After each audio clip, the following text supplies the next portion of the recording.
ఏమైంది? కాఫీ టీనా? తాగితే నీకే తెలుస్తుంది. ఏం తినట్లా? రుచి తెలినప్పుడు టీ అయితే ఏంటి, కాఫీ అయితే ఏంటి? కళ్ళు మూసి తాగే. ఏం హోటల్ ఇది? ఏడుకొండలు మిమ్మల్ని ఎస్ఐ గారు రమ్మంటున్నారు. మమ్మల్ని ఎస్ఐ గారు రమ్మంటున్నారా? ఎందుకు? ఇన్నాళ్ళు మిమ్మల్ని చాలా అమాయకులు అనుకున్నాను. పోలీస్ స్టేషన్ ని పక్కనే పెట్టుకుని ఇలాంటి పని చేయడానికి మీకెంత ధైర్యం? రే మీరు వెళ్ళండి, నేను హోటల్ చూసుకోవాలి కదా. నడవండి. వెళ్ళండి వెళ్ళండి వెళ్ళండి. రండి సార్. వీళ్ళదే సార్ ఆ హోటల్. వీళ్ళు నేను ఈ స్టేషన్ కి వచ్చినప్పటి నుంచి వీళ్ళు నాకు బాగా తెలుసు సార్. ఓకే ఓకే, మీకు ఆ టెర్రరిస్టులకి సంబంధం ఏంటి? మాకేం తెలియదు సార్, ఇదే ఫస్ట్ టైం సార్ వాళ్ళని మా హోటల్లో చూడడం. నమ్మమంటారా? నిజం సార్.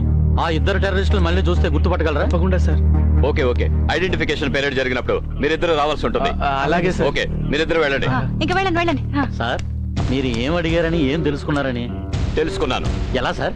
వాళ్ళ సమాధానం చెప్పేటప్పుడు కళ్ళు, బాడీ లాంగ్వేజ్ బట్టి వాళ్ళు నిజం చెప్తున్నారో అబద్ధం చెప్తున్నారో తెలుస్తుంది.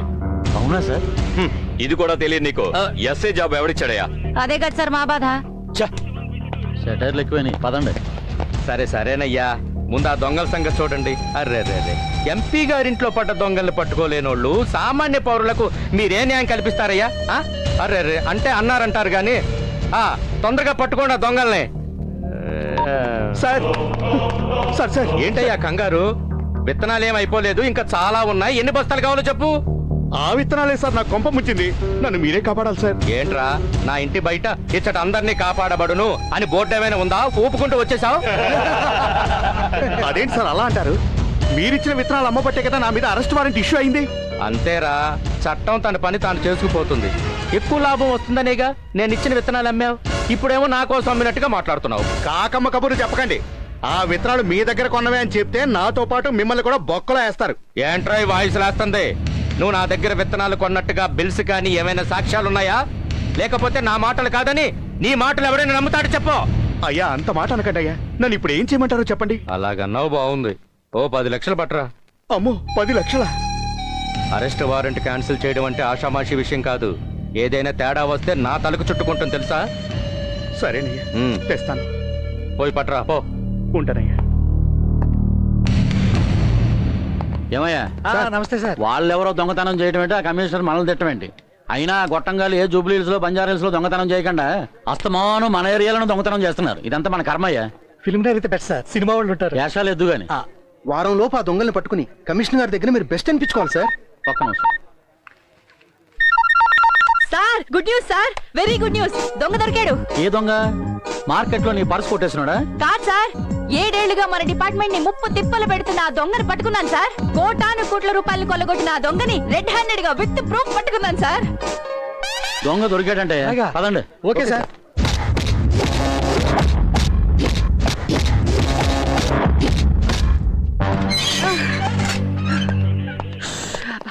లాఠీ కూడా ఇరిపోయింది సార్. కంగ్రాట్స్ సర్లా. Thank you sir. సిటీని గడగడలాడించిన ప్రొఫెషనల్ దొంగను పట్టుకున్నావు. అవును సార్. మన డిపార్ట్మెంట్ పరువు నిలబెట్టావు. Thank you. 302 లోపల నుంచి బయటికి తీసుకురా. అలాగే మేడం. వెళ్ళండి.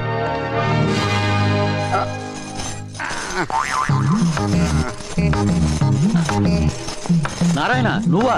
ఏంటి సరిగ్గా నిలబడలేకపోతున్నావు? ఏం చెప్పమంటారు సార్, 40 కేజీల మనిషికి 60 కేజీలు గొలిసేస్తే ఏం నిలబడగలను సార్?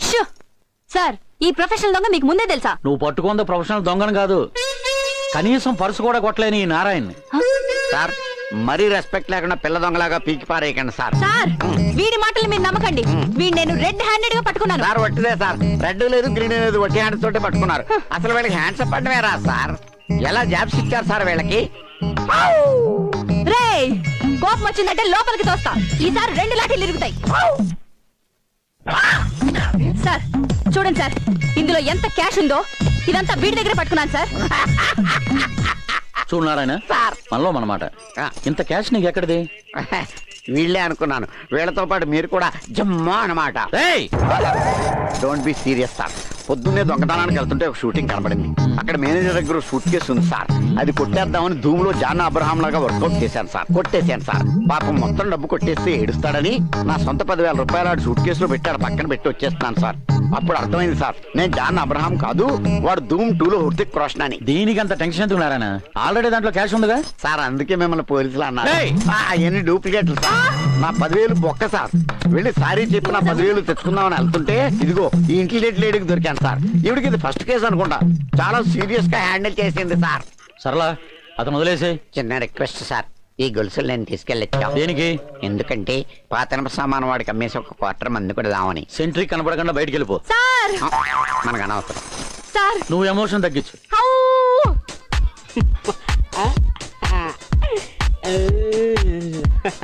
ఏరా ఓనర్లు ఎవరు లేరా? యా ఈ కంటికి నేను ఓనర్లా కనబడట్లేదా? అబ్బో నీకు బిల్లా ఎక్కువ బిజినెస్ తక్కువ. తీసుకో. ఇచ్చిన 10 రూపాయలు ఓనర్ కావాలంట. ఓనర్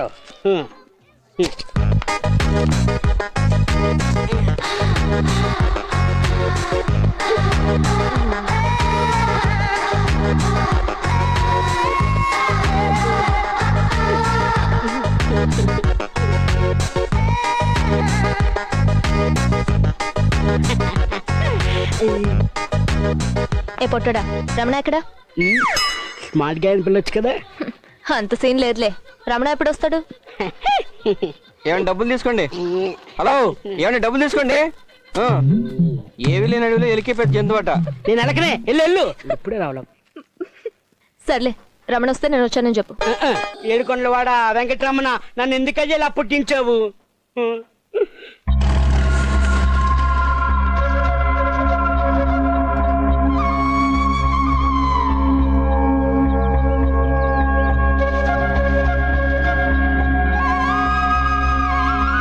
ఇచ్చి బస్తాలు దింపుకో. అదేంటి బాబు అలా అంటావు?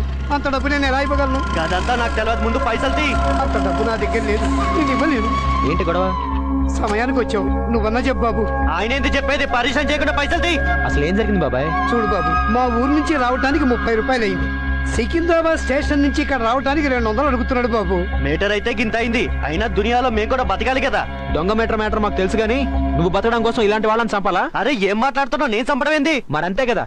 ఇలా అందిన కాడికి ప్రతి ఒక్కడు రైతుల దగ్గర దోచుకుంటూ పోతుంటే వాళ్ళ ఆత్మహత్యలు కాక ఇంకేం చేసుకుంటారు? అంటే ఈ పాపంలో నీకు బాగా ఉన్నట్టే కదా.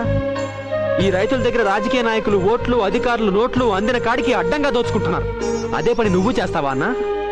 రైతుల్ని మోసం చేస్తే మనకి తిండి కూడా దొరకదన్నా. ఇందులో ఏమున్నాయి బాబాయ్? టమాటాలు ఉన్నాయి బాబు. నీ కిలోకి ఎంత వస్తుంది? ఎంత బాబు? 80 పైసల నుంచి రూపాయి దాకా వస్తుంది. మార్కెట్లో నువ్వెంత కొంటావు? 10-12 రూపాయలకి. చూసావా ఆ రైతుకి ఎంత మిగులుతుందో?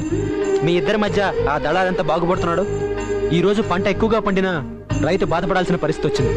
రైతు పొలంలో ఉన్నంతసేపే మనం సేఫ్గా ఉండగలం. ఆ రైతే లేనప్పుడు నువ్వు లేవు, నేను లేను. నన్ను క్షమించన్నా, నాకు తెలియకుండా చాలా పెద్ద తప్పు చేశాను. అదేం లేదన్నా, నాకు తెలిసింది చెప్పానంతే. ఇప్పుడు చెప్పు, ఎంత ఇమ్మంటావు? నీ ఇష్టమన్నా, ఎంతో కొంత ఇవ్వన్నా. ఇదిగో బాబు, చాలా సాయం చేసావు బాబు. చల్లగుండు బిడ్డ. దాందే ఉంది బాబాయ్, వస్తాను. సరే బిడ్డ. ఏంట్రా ఈరోజు సర్లో ఒకసారి కూడా కనిపించలేదు? పోలీసు వాళ్ళు కదన్నా, ఏదో పని ఉంటుంది. ఏంటోరా, రోజు నా చుట్టూ తిరుగుతా ఉంటే నాకు అసలు ఏం తెలిసేది కాదు. ఈరోజు కనీసం ఒకసారి కూడా కనపడిపోయేసరికి అదోలా ఉందా. అంత ఇదిగా ఉంటే చెప్పేచ్చుగా. అవునన్నా, వదినా అని పిలిస్తే ఆవిడ మొహం క్యాండిల్ లా వెళ్ళిపోతుంది. ఏడుకొండలు మీ అందరికీ ఒక గుడ్ న్యూస్. ఏంటి, పెళ్లిగానే కుదిరిందా? అదొకటే తక్కువ. దొంగలు గాని పట్టుకున్నారా ఏంటి? దొంగల్ని పట్టుకోకుండానే ప్రమోషన్ వచ్చింది. దాంతో పాటే రాజమండ్రి ట్రాన్స్ఫర్ కూడా చేశారు. అంటే మమ్మల్ని వదిలేసి వెళ్ళిపోతున్నావా? వదిలేసి వెళ్ళడం కాదు, మిమ్మల్ని అందరినీ వదిలేక వెళ్తున్నాను.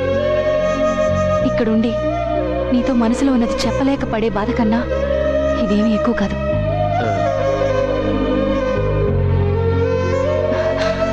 ఇంతకంటే ఎలా చెప్పాలి?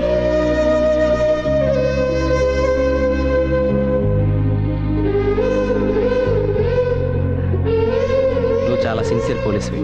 నువ్వు బాధపడకూడదు. నువ్వు దూరం అవుతున్నందుకు మేం బాధపడాలి. ఈ కిరణ్ బేడి మా బెస్ట్ ఫ్రెండ్ అని చెప్పి మేము గర్వంగా చెప్పుకుంటాం. నువ్వు ఎక్కడున్నా బాగుంటావు. నిన్ను ఎత్తుక్కుంటూ మేమే వస్తాం. అప్పుడు కూడా నీకు ఇష్టమైన ఉల్లిదో స్వయంగా నేనే చేసి తీసుకొస్తాను. ఓకేనా? అప్పుడు సంగతి ఏమో కానీ ఇప్పుడు మాత్రం ఒక దోశ పిండి కలపండిరా. పార్సల్.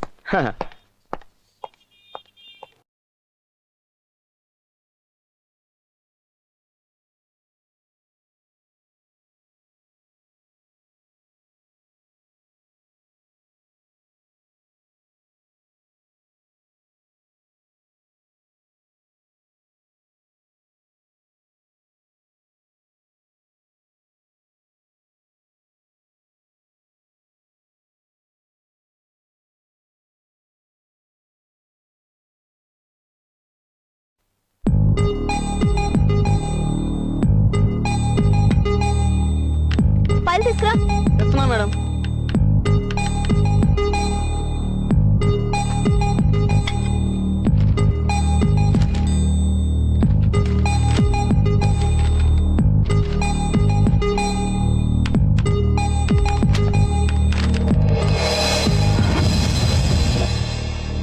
నాకు ఈ పెళ్ళి వద్దా ఆంటీ, ప్లీజ్ ఆంటీ. మీ నాన్నగారితో నేను చెప్తాను కదా, రెడీ ఇంకా అవ్వమ్మా. రెడీ అవ్వలేదేంటి? పెళ్లి చూపులు వచ్చేస్తున్నారమ్మా. నాకు ఈ పెళ్లి ఇష్టం లేదు నాన్న. మరి ఏం చేస్తా ఉన్నా? నేను రమణని పెళ్లి చేసుకుంటాను నాన్న. ఆడి పేరు ఎత్తేమంటే 4 సీరేస్తాను. అసలు ఆడి దగ్గరే ఉందే. ఆడే ఓ దిక్కుమాలి వంటలు నడుపుకుంటున్నాడు. మర్యాదగా నేను తెచ్చిన సంబంధం చేసుకోవి, సుఖపడతావమ్మా. లేదంటే కన్న కూతురని కూడా చూడను, చంపేస్తాను. అన్నయ్య గారు, నేను నచ్చ చెప్తాను కదా, మీరు రండి. ఏంటి అనుకున్నావు? నచ్చ చెప్తానని చెప్పాను కదన్నయ్య. చూడమ్మా, తల్లి లేని నిన్ను పువ్వులో పెట్టి పెంచారు మీ నాన్నగారు. ఏది చేసినా నీ సంతోషం కోసమే చేశారు. ఒక్కసారి ఆ అబ్బాయిని వచ్చి చూడు, ఆ తర్వాత ఏం జరుగుతుందో చూద్దాం. సరే. నాగలక్ష్మి, అమ్మాయిని ఎలా తీసుకురా, జాగ్రత్త. అక్కడ కూర్చోబెట్టు. మా అమ్మాయి బుజ్జి తల్లి, కూర్చోమ్మా.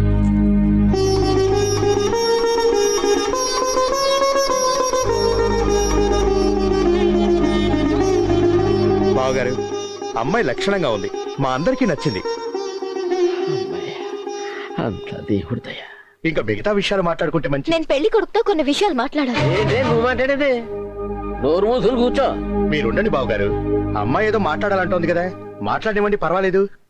నేను ఒక అతన్ని ప్రాణంగా ప్రేమించాను తెలుసా. నాన్నగారు చెప్పారు, ఈ రోజుల్లో ఇలాంటివన్నీ మామూలే, ఇలాంటివి ఏవి మనం పట్టించుకోకూడదు. అంటే ఇంకొకరి ఎంగిలి కంచెలో నువ్వు తింటావన్నమాట. నాన్నగారు ఏంటి ఎంగిలి కంచం అంటోంది? ఊరుకోరా తింగర ముద్దు. ఎంగిలైందని బంగారపు కంచాన్ని పడేస్తామా? శుభ్రంగా కడుక్కొని వాడుకుంటాం కదా, ఇది అంతే. అయినా మన వంశంలో మా ముత్తాతల దగ్గర నుంచి ఇలాంటి పూజకు పనికిరాని పువ్వుల్ని నెత్తిన పెట్టుకున్న వాళ్ళేరా. మీ అమ్మ కూడా అంతేగా. ఇప్పుడు చూడు ఎంత అన్యోన్యంగా ఉన్నావు. ఏంట్రా బోడిలింగం, ఏదో పెద్ద వీరసలింగం గారిలా మాట్లాడుతున్నావు. నీతి జాతి లేని నీలాంటి వాడికి నేను చచ్చినా రాను. ఏంట్రా గోడ కొట్టిన మేకులా ఇంకా అలాగే కూర్చున్నారు? లేవండి. మళ్ళీ పెళ్లి గిల్లి అని మా ఇంటికి వస్తే నేనేం చేస్తానో నాకే తెలీదు. వెళ్ళండి. ఆగండి, ఆగండి బాబు గారు, నా మాట్లాడండి. వెళ్ళకండి. ఏదో చిన్నపిల్ల తెలియక వాగేసింది. మీరే పెద్ద మీద చేసిన క్షమించాలి. అది చిన్నపిల్ల ఏంటండి, ఎంత పెద్ద పెద్ద మాటలు మాట్లాడుతోంది. పోనీలే అని జాలి పెడితే మా జాతి గురించే మాట్లాడుతుందా? దానికి నేను నచ్చ చెప్తాను బాబు గారు. ఏంటండి నచ్చ చెప్పేది? అసలు దాని కాదు, దాన్ని అలా పెంచినందుకు మిమ్మల్ని అనాలి. ఈ జన్మలో దానికి పెళ్లి ఎలా అవుతుందో నేను చూస్తాను. ఎంత పని చేశారు? అన్నయ్య గారు, తల్లి లేదని నేను గారాబంగా పెంచినందుకు నాకు బుద్ధి వచ్చినట్టు నా చేశాను. మాట వినండి. అసలు నేనంటే కూతురు బతికినా ఒకటి, చచ్చినా అన్నయ్య ఒకటి. గారు, ఏంటా మాటలు? ముందు మీరు రండి, తనకి నేను నచ్చ చెప్తాను. రండమ్మా.